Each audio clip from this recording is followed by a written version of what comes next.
your host, and today we have a blast from the past for you. Our guest was a stunt double on the original Mighty Morphin's Power Rangers, and he's the man behind the mask as Billy the Blue Ranger, and will be showing us some of his moves. All of this coming up next. No, there ain't no stopping us. Fly without boarding pass. Couldn't catch me, I be moving fast. Call me a shooting star. Let 'em know who you are. Flying up in a bar. Wish on a star. Time to show 'em who's in charge. Call me a shooting star. Happy holidays and welcome to Riah4Reel. Today I am here with one of my shifus, we call him Sifu Swan, and we are going to have an interview with him. So, first question. Okay. How did your journey lead to become the Blue Ranger stunt double on the Mighty Morphin Power Rangers TV series, and how old were you at the time? How that journey began was I was broke. I had a girlfriend, her name was Michelle Gamrell, and I was about 22. It was summertime, Valencia, California, and she told me I needed a job. So I was like, what am I gonna do with living in Valencia? So she had heard that the Power Rangers were doing auditions, and she was like, you do all that martial arts, you should go. So I jumped on the train, and I went to the audition at Universal City Walk. And, well, sort of I went on the audition. I kind of like fell asleep.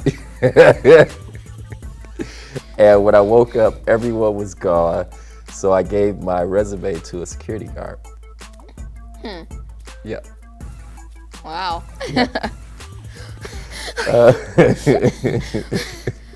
Okay. Yeah. So, other than the sleeping part and stuff, what was the auditioning process like to become Billy the Blue Ranger stunt double? Well, originally, I wasn't going to even be Billy. I was just going to be a putty, the little gray guy that goes, the putties, the evil guys. So we had to learn a dance competition, basic, the cattle call, with the dancers that were there. So I got picked. What was funny was I fell asleep and I got a call from Anita Mann. She's the one that was over it, and I went in and she asked me to show her, after I did one audition, what I could do. So I did 5 shapes, martial art form, which is tiger, crane, snake, dragon, leopard, all put together. I did that, and she hired me in as a putty, and that's how that came about. There were 32 other putties that were ahead of me. So I guess the Blue Ranger at the time, the stuntman at the time, and the Pink Ranger, they weren't getting along. So I got jumped in ahead of all the other putties, and I was like, okay. So in the first part of the show, I had to learn the second half of the act within 15 minutes. And then I had to get thrown on. Like improv. Yep. So that's how that came about. So. Okay. So did you have to learn any acting or any extra skills for the role? Fortunately, no. I went to California Institute of the Arts in Valencia, California. And plus, I'm already a ham. So, well, in dance, because I was a dance major, we had PRODAT, which is production art theater design. So I was working with other actors. So it was just natural. It was more pantomime movement. Our voices, there were layovers, so we just did most of the movements to what the actors were saying. So that really wasn't hard. I was already familiar with marking what's upstage, what's downstage, so it was pretty cool. So I was all right. Upstage, it's yeah, back, upstage and downstage. Gotta go down. It's yeah, there we go. Okay, so as Billy's stunt double, did you have any fun stories to share of your experiences with the cast? I say we had the best food fights ever. When you get the fruit cocktail with all like the whipped cream. Wow. And they like put the little kind of stuff up in there. And somebody's like kind of hot, and next thing you know, something goes boop. It did, like it hits. But we were never allowed to food fight in the costumes, or we would have been fine for that. But one of the funniest moments on the Power Ranger, which are some of the like most painful moments though, when you would see us, we'd go back to action and you'd see the smoke and we'd disappear. There are these things called traps. So it's like a hydraulic lift on the floor, or on the ground, or on the stage. So we would like disappear, but the stage is like only so tall up underneath. So you just hear people, up underneath. So like people are like banging their heads with these helmets on.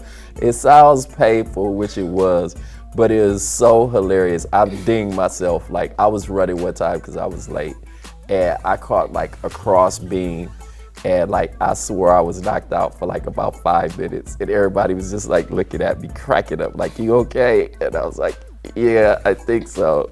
So, you know, that was that was funny. Let's see what else. Oh, the springboards, they're hydraulically geared for like your weight. So like some days, like I'm a $105 weight, and David Yost, that's the real Blue Ranger's name, the actor, he was like 160. So if they hadn't switched up real quick, so I get on this platform and I'm like, boing, and I'm like, throwing extra far in the air. So it was a down part, but it's fun now when I think about it. Okay, so when it came to like the fighting scenes, did you guys actually do hand-to-hand combat? Or did you guys like actually like hit each other, or was like barely there? Well, we had choreography, but you know, sometimes accidents will happen. People do get hit. Say if there was a venue and it was too small and the spacing was a little bit off, you might get cracked in the head with like a side kick or something. But pretty much it was choreographed to the T, and it was, you know, we knew our spacing. We could do it like blindfolded almost. So Okay, yeah, that's good.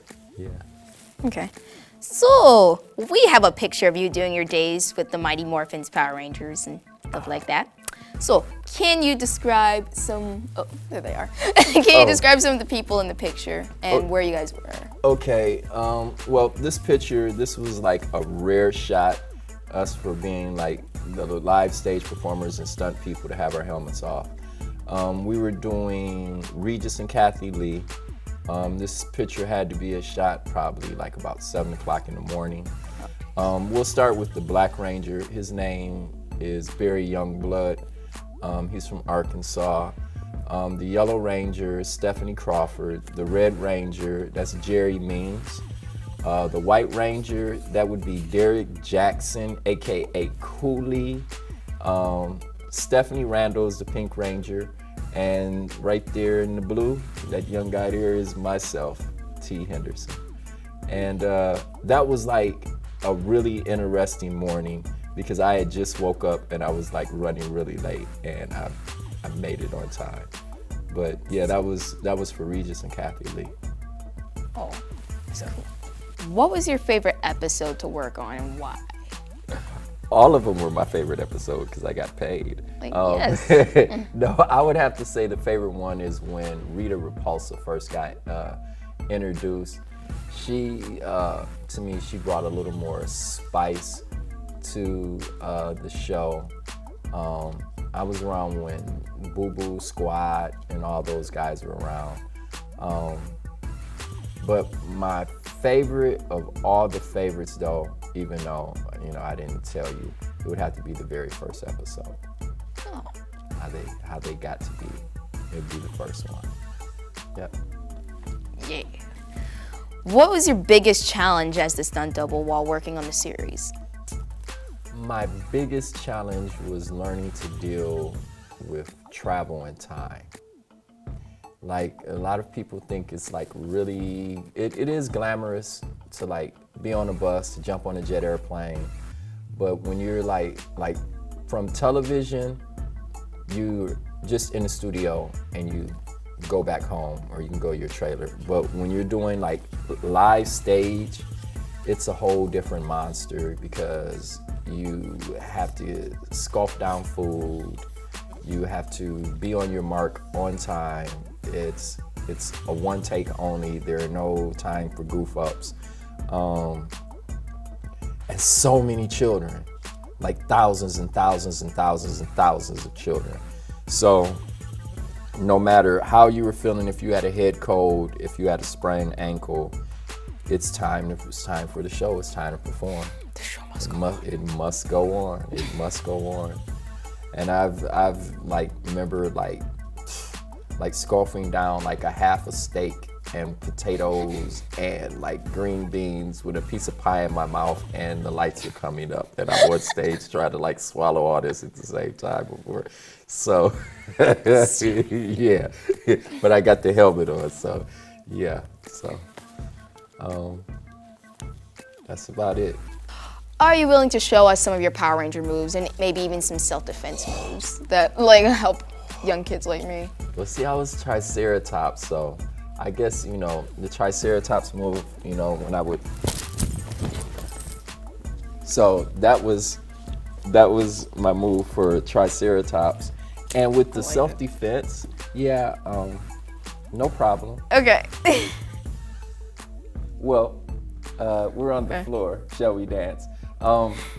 Speaking about the Power Rangers, though, actually, I'm a traditional martial artist. So I'd like to work with sis here. We're gonna do Kai Chi. This is like a group skill that they do in Shaolin. We'll only do like a taste of it. So we start off with command is Chigo, fist up. Then we'll strike. Here, go here. Bring it all the way around. Hit like so. Then we'll slide out to Gong Bo. We'll block it. We'll strike again. We'll pull back. From here, we'll go into modified horse rider stance. Then from here, we'll come up, slap, slap. Yep, very good. Lady horse rider, and we'll pierce the moon. And come back. Okay, so speaking of Power Rangers, and everybody loves martial arts. My system that I did was it's a Tibetan plus Shaolin. So one of the first forms I learned was called Kai Chi. We'll do like a section out of it. So we start here and we'll say Chigo, fist up, and we'll strike, fold, and we'll come around and hit. Yeah, then we'll come down, modified bow, and it's a block. There's a strike. We pull back, step through, and come up, hit. Oh. Yeah, it's cool. I forgot. And piercing the moon. And we're done on that part. I forgot that part. I was like In all the forms are like design movements to protect yourself. So like for all young ladies and just anyone, this is a natural grab, what they would call. So a lot of people, someone grabs, they want to teach all these all these break techniques. But the key is to secure yourself. So I just grab, I pull, and I run away. Okay? Let's see if Riah gets it. Pull and run away. Basic technique. Another one for a choke. Here, a lot of people, they want to break this way, but what if the person's legs the size of the arms? So what we were taught to do, simply hit, run away. So again, so she would come straight up, turn, yep, run away. Basic technique. Just remember that martial arts on television is that for television, and martial arts in real life is for real life. So know how to differentiate between the two. And that's about it. So as you saw, the demonstration, which is actually pretty fun. Okay. Okay, so doing that and learning self-defense, do you feel that anyone is too young to follow their dreams? I don't think there's such thing as anyone being too young to follow their dreams, because it's your dream. And if you don't dream it and don't have it, who's going to have it for you? Like, you can be an actor up until like you're 100. I've seen seat fillers. I've seen, to-go people like, 60s, 70s, 80s. So as long as you have a dream and you stick to it, there's no reason why you shouldn't be able to fulfill it. When I got to Cal Arts, I decided California, New York. So I wrote all the pros about California that I like, and I wrote all the cons. Then I wrote all the pros about New York, then I wrote all the cons. So all the pros for California outweighed the cons in New York. Then I picked a goal that I felt that was reasonable, but that it pushed me. So my thing was, I wanted to be able to be a dancer, but to be able to transcribe my martial arts movement, my dance movement, any kind of movement at the whim, like the drop of a hat. So that's always been my focus, to be able to take movement, any kind of movement. If I was like doing jazz and say I wanted to put ballet with it, and I wanted to mix it with like some Lewinsky or some Graham, I could be able to do that, and then all make it look like it's a martial art move at the same time. Yeah. So, you have to, with your dreams though, to help actualize it, you really have to take care of yourself. That means you're not following the crowd. When your friends want to be up a little bit later, you're in bed earlier. When they're in bed later, you're up earlier. You have to really drink lots of water, really be on a good diet. Even if it's eating salad, eat something in the morning. If it's a banana, if it's a bagel. I think actors, not only just dancers, but you really should learn how to like tape your own feet up. You should learn like basic things. There's a book called How to Dance for Life. I can't remember the author's name, but it's called How to Dance for Life. And it's an excellent book. I would suggest that to anyone that's model, entertainment, dancing, singing. If you're starting out and you want to be a model, an actor, or whatever, I suggest that you really start building a portfolio for yourself. And there's nothing like paying for your first portfolio. I paid like $350 for my first portfolio. Oh, wow. Right, yeah. So, but it was, I did all the work. I got the money together. I found the photographer that did it. You know about your comp cards, and always have things that motivate you. A lot of times, a lot of people aren't as happy for you as you are for the things that you want to do. So don't expect everybody to be happy for you, and some people who are your friends, they'll be kind of jealous not because they couldn't do it, it's just because they haven't done it. So a lot of times, if you don't want silver clouds, as my grandmother would say, on your ideas or your hopes or your aspirations, it'd be best just to keep them to yourself and journal it. And then when you get to success, then everybody sees it. So, you don't have time for like a lot of naysayers in life. You go through that. Like in the entertainment field, dancers, they're called cattle calls. You want your no's, because the more no's you get, the closer you get into that yes that you're really looking forward to. And never sell yourself out, and that's your values. Never, if you have a core value of things that you want to do, then you can do it. You can still have values and make it in the entertainment industry. You really can have your own values and you can make it. And just like never give up, find a support system. If it's your mom, if it's your dad, if you got an auntie, an uncle, cousin, and talk to your friends about it. you know, your ones who are your real friends who support you. And there's no reason why you shouldn't succeed at anything. Just take care of yourself, though. Your health is number one. Okay. So, what advice would you give to young people starting out or want to follow their dreams in terms of starting or trying to get to the next level in their career? Well, what I would do is, number one, I would find a reputable agent. I would find me a really good agent.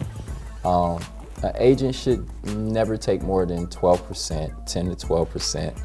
And the reason why you have an agent is the agent gets you the work. You don't have to go get the work. So you're paying them to go get you the work.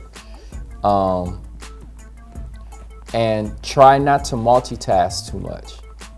Become fairly, very, very efficient in, say if you're a singer and you're doing Broadway, become very efficient in that before, like, you know, you break off going into big film. If you're a model, you know how to be able to walk that T or that L step blindfolded.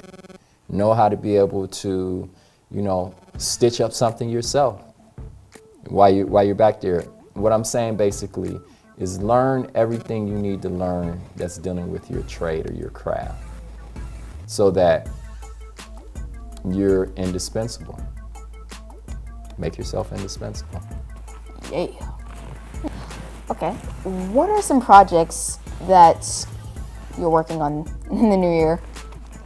Well, what I'm working on in the new year is I'm finishing up my book. It's called The Ward of the Court's Guide to College. I'm working on that. I'm looking forward to doing more seminars. I do a yoga called Vajra Yogini that my father passed. It came from up out of Tibet. So it's only myself and my stepmom who are authorized to teach it in the United States. And pursuing still working with young adults privately and in a group setting with the martial arts. But just mainly doing my seminars and working with the adults, young adults with the martial arts, getting them together. Because I feel like everyone, you know, should have some form of martial arts in their life. It's really helpful. Yeah. Okay, so any New Year goals? My New Year goal, I'm gonna gain like 15 pounds. That's my New Year's goal. Oh, no, really, really, really though. To be more relaxed and more happier this year. Yeah. Honestly, just like more relaxed. Just Well, not limp, but close to it. Just- More, yeah, just chillax. Like, chillax. I like that, chillax. You heard it first. Riah4Reel. Chillax. yes. Chillax. So more chillaxed, yes. Yeah. Okay. So, okay. Thank you, Shifu, for You are welcome, thank you ma'am. very much Pukashi. for joining Riah4Reel, and Happy New Year. And I will see you again. Thanks for watching. No, there ain't no stopping us. Fly without boarding pass. Couldn't catch me, I'll be moving fast. Call me a shooting star. Let 'em know who you are. Flying up in a bar. Wish on a star. Time to show 'em who's in charge. Call me a shooting star.